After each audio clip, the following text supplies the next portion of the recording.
As winter begins to take hold in the Great Plains, I want to take a moment to speak to you about the protests surrounding the Dakota Access Pipeline and about the Justice Department's ongoing commitment to supporting local law enforcement, to defending constitutionally guaranteed speech, and to maintaining strong and vibrant relationships with American Indians and Alaska Natives. For the last several months, the Department of Justice has been monitoring the situation in North Dakota closely, and we remain in close communication with law enforcement officials, tribal representatives, and protesters in an effort to reduce tensions and foster dialogue.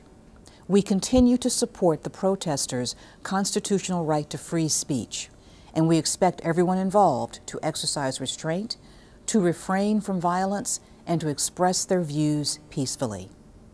Let me stress that violence is never the answer, and that all of us have a responsibility to find common ground around a peaceful resolution where all voices are heard.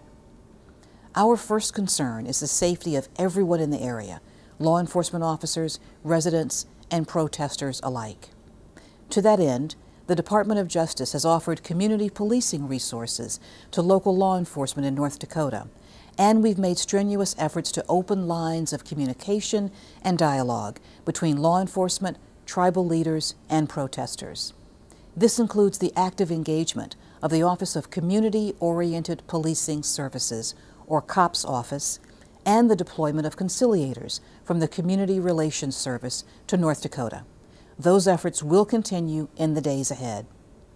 In addition, today, I have directed senior department officials from the Office of Tribal Justice, the COPS office, the Community Relations Service, and the local U.S. Attorney to continue to address concerns that have been raised, to redeploy to the region as needed, and to help support constitutional law enforcement, prevent violence, and to preserve peace and liberty in the protest area.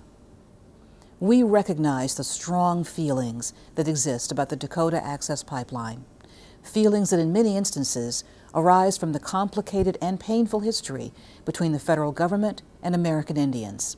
We will remain committed to working with all stakeholders to enforce the law, to maintain the peace, and to reach a just solution to this challenging situation. Thank you.